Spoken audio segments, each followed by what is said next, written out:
But we are obviously still working to clean up the messes of the previous administration, and that is no small task.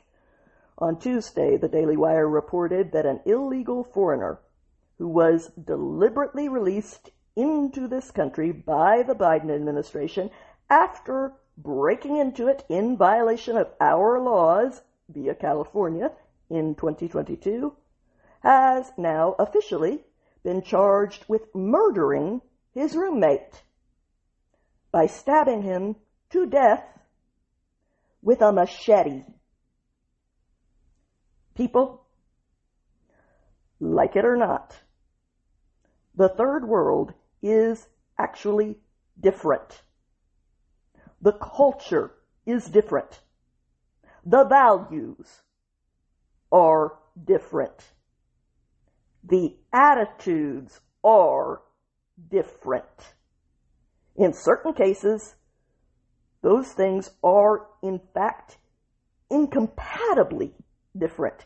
In other cases, they, at a minimum, require thorough vetting that is taken seriously. Otherwise, other innocent people, your neighbors, will pay the price for your compassionate refusal to address reality as it is, rather than as you wish it to be.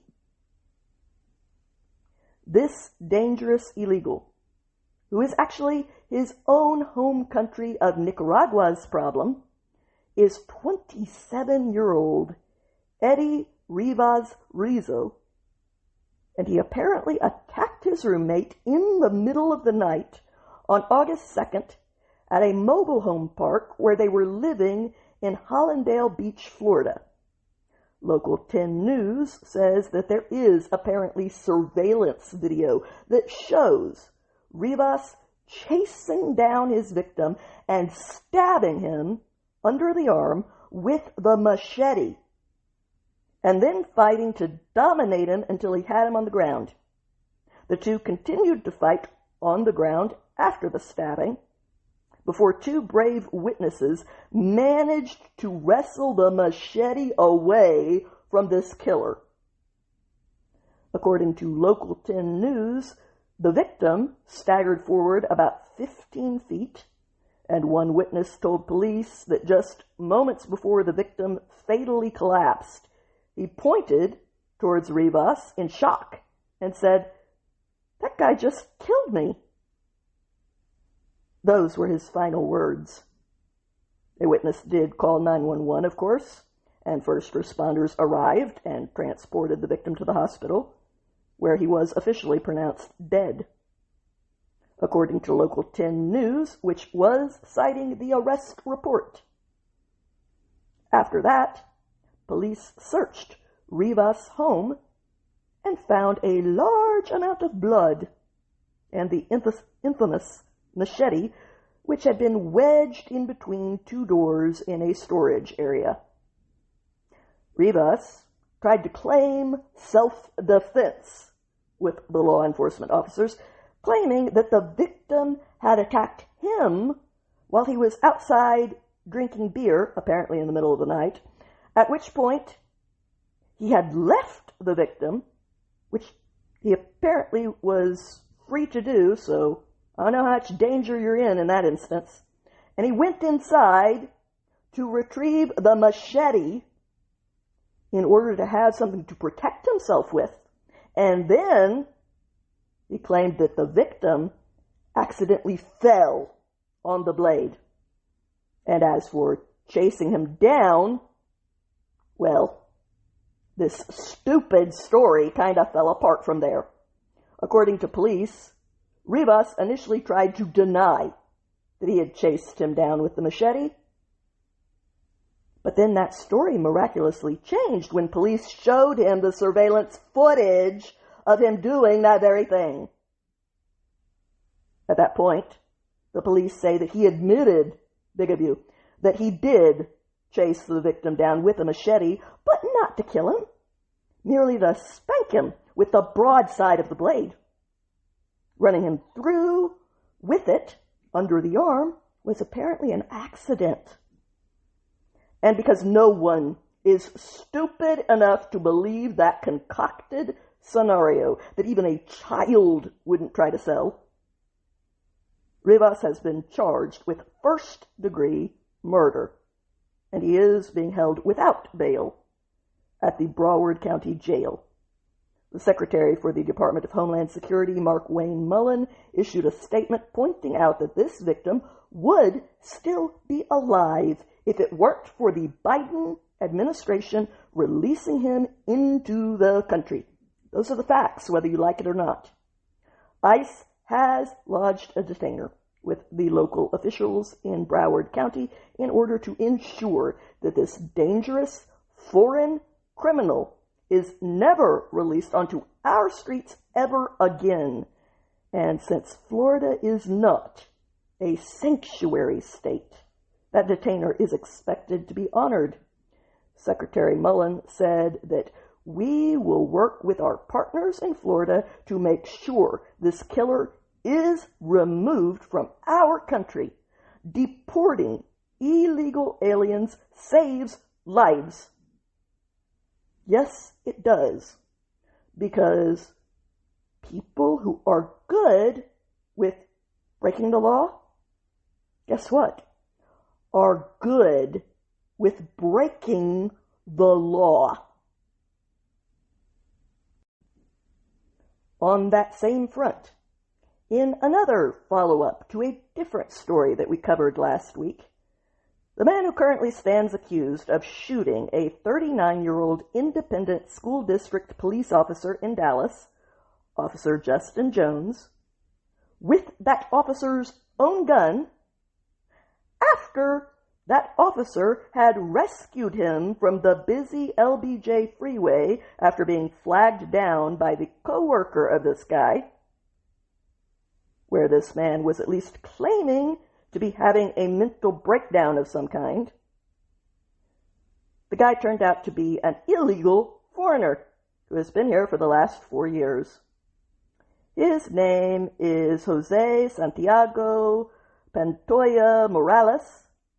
He fled the scene after apparently shooting this police officer who had just helped him, but he was eventually arrested about a mile away and charged with the aggravated assault of a public servant whose blood he still had all over his shirt and boots.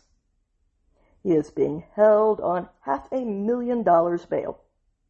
A spokesperson for the Department of Homeland Security confirmed to the Daily Wire that Morales is in this country illegally. They added that he is actually Mexico's problem. That's my way of phrasing it, but the information was provided by them. A Mexican who admitted to them that he crossed into our country illegally near Eagle Pass, Texas, 4 years ago. ICE has learned about the illegal status of Morales after his arrest for this violent crime, and last Friday they lodged a detainer with the local authorities requesting that they transfer him into federal immigration custody after he is released from local custody for his violent crime.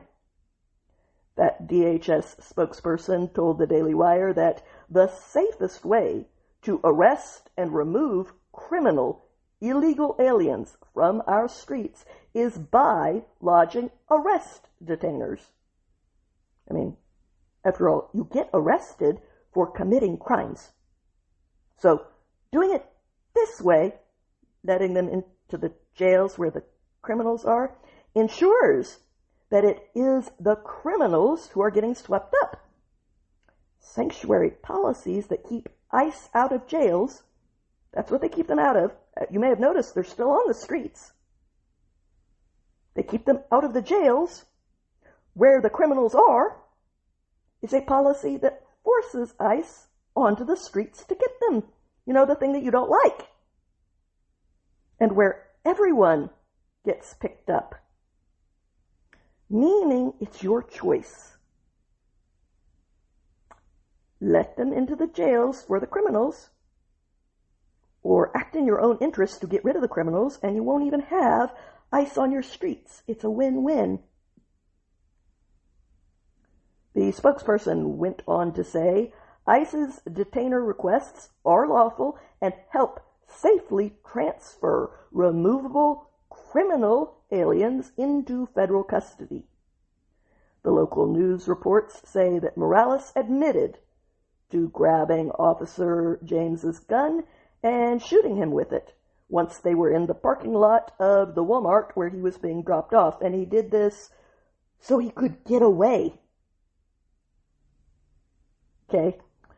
The DHS spokesperson made it clear that ICE will do everything in its power to detain and remove this criminal illegal alien from the Dallas community following the completion of his criminal proceedings.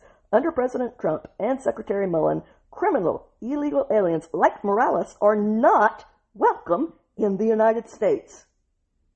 I understand that in certain small, and I would argue kind of mentally unhinged circles, that's a controversial statement.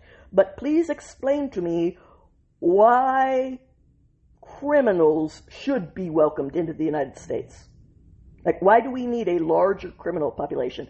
I understand the arguments for other immigrants being let in, but I'm talking about the ones who traffic children, the ones who go around raping people, the ones who go around stabbing people with machetes, the ones who take over apartment complexes, the ones who are trafficking drugs. Like, what is your actual argument for why we need to import more of them here and why deporting them out is bad? Because I have yet to hear anyone actually explain this position.